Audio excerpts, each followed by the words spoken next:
Let's go! Have a look at this. We're underway. It's flipping cold. No, it's not actually cold, it's just fresh.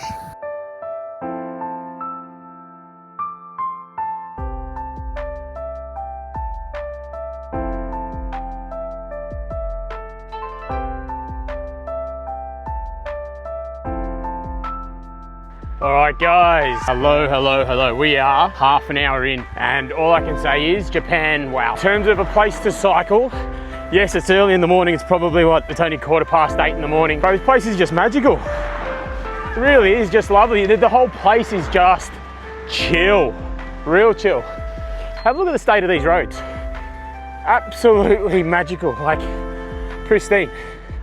I've had to go in half an hour ago. I'm probably about 10K in, just cruising. I'm actually going inland, up and over through the mountains instead of actually cutting south and then going via main roads. I'm actually just taking back streets, back roads is where we are, heading up and through. I've got no real idea of where I'm going. I just know that I'm heading in the general direction.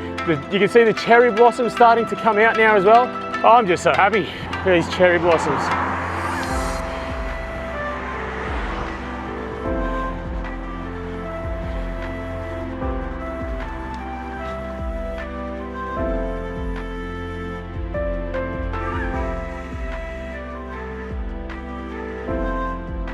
There's two ferry times, 10:30 and 1:30. 1:30 for me is too late because I think the Pilgrim office in Tokushima shuts at like 4 and the ferry crossings are like 2 hours or something. So trying to be as efficient as possible and then maybe start tomorrow. And then, because I'm meant to turn here, I'm getting distracted. Let's just stop for a second. Let's see where we're meant to be going.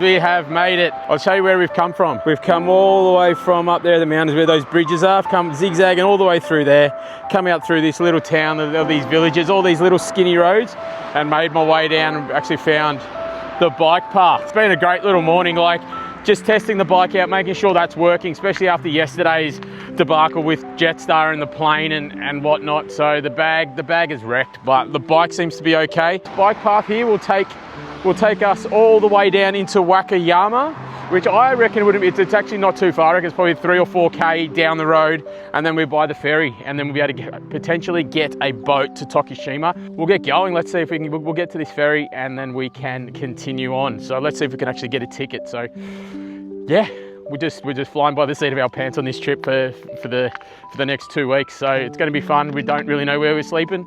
We don't really know what we're doing, but we're gonna progress. We're gonna do this pilgrimage. We're gonna have fun, get some culture in us, be free, and just have some fun. So, oh yeah, it's fresh, it's cold, but it's gonna be good.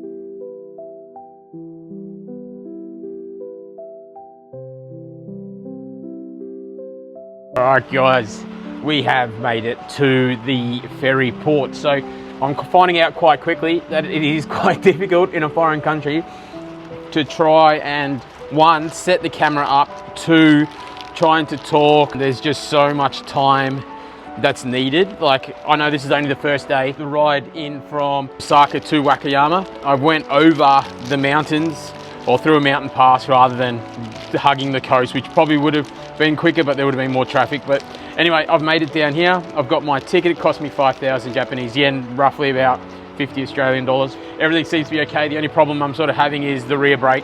There's just no real pressure in the rear brake, so I'm not sure if that was a flying issue. It's never happened to me before. So I might need to find I know that there's a couple of giant dealers in Tokushima, so I might need to swing past there on the way through to Temple 1 just to see. But we got our ticket, we're on our way.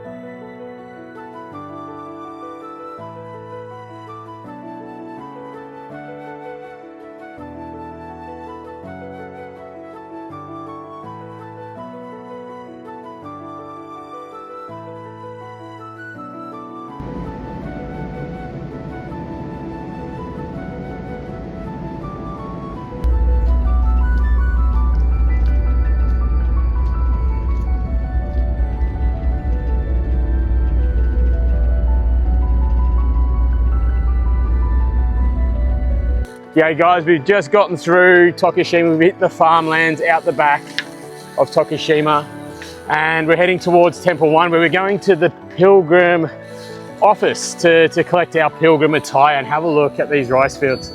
There's a lot of this to come, and I don't know if you can see, but over in the distance, perched up in that hill, there's Kobodashi himself. So he's looking over Temple 1, so we're not too far away from that. So where I'm located, I'm probably about, 2 or 3K away from that at the moment. I'm sort of finding that I'm struggling a little bit with having to film, trying to work out the language, trying to set the camera up. I think I've sort of dug myself a nice little hole that I'm just going to have to slightly fill in a little bit just to reel back the expectations a little bit. I just don't want to lose this experience because I'm caught up filming. But I'm really enjoying it, guys. Like it's just new for me. It's just relaxing. Everybody here's chill, down to the drivers. This thing is going nuts at me, and I'm just cycling through. Oh shit! This is somebody's driveway, Lloyd. Whoops.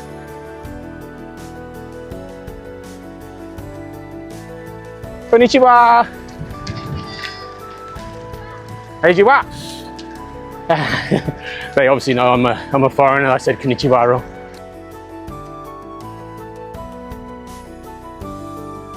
There's a henro house right here, which I saw online, which I might book into because it is flippin' cold. I'd rather just gonna get myself set, get myself close, have an explore around town, and we can go from there.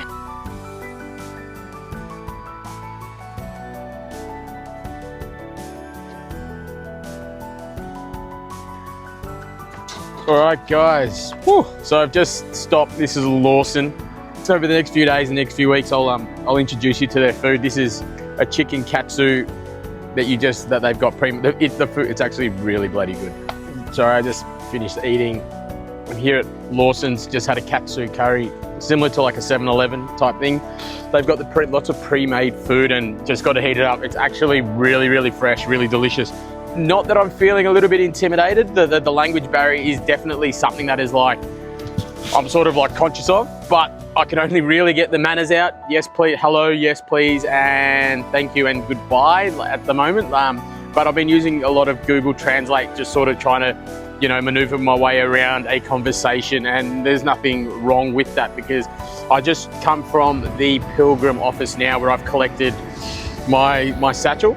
I've got a satchel. I've managed theirs, and with their conversation I had with the lady in there, she said she's had a lot of internationals over the last few years. A lot of internationals that come through to do the pilgrimage over the years, and she just says that it's not, you don't need everything. You don't need the big hat. You don't need the beads. You don't need to have everything that the pilgrim wears, but you sort of do need to look like a pilgrim for it to, like, at least wear some of the pilgrim attire. Like I've gone through and I've got the vest.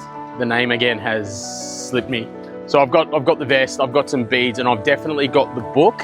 She said just because you don't have to be Buddhist to do this. It's your own spiritual sort of journey, your own little quest, your own path of enlightenment in a way. It's not like you have to live, eat and breathe Buddhism to participate in this. It's just it's a pilgrimage. You find yourself in it. And she said the clothing plays a little bit of a part in it, but it's not, the be all and end all. She goes, just if you got a bike, you've only got limited space, just grab what you can take. And for me, it had to be 100% needed to be the book, because the book is your documentation for this pilgrimage, and probably one of the most important things, and definitely the vest. So I couldn't take the staff or the cane to represent Kobodashi himself, but I've got beads, the prayer beads, so they will be coming with me as well. So yeah, they're the 3 items that I do have, and they're pretty crucial. They sort of do they do represent the pilgrim. Also, I got an English translation of the Shikoku Japan guide. I don't know if that's going to come out the right way, but that's actually looking backwards to me. And I'll read through this, and obviously it'll just tell me where to go, what to do. And when I get the pick, it gives you elevation charts, which comes handy when you're on a bike. And obviously I'm not going to be able to use this to the T because I'm not walking, I'm riding. So I've actually created my own route, and but with the temples and so on. Yeah, it's but I'm still going through it now. I think I might have mentioned it in an earlier clip. It's like whether or not I'm undertaking too much in terms of trying to document this.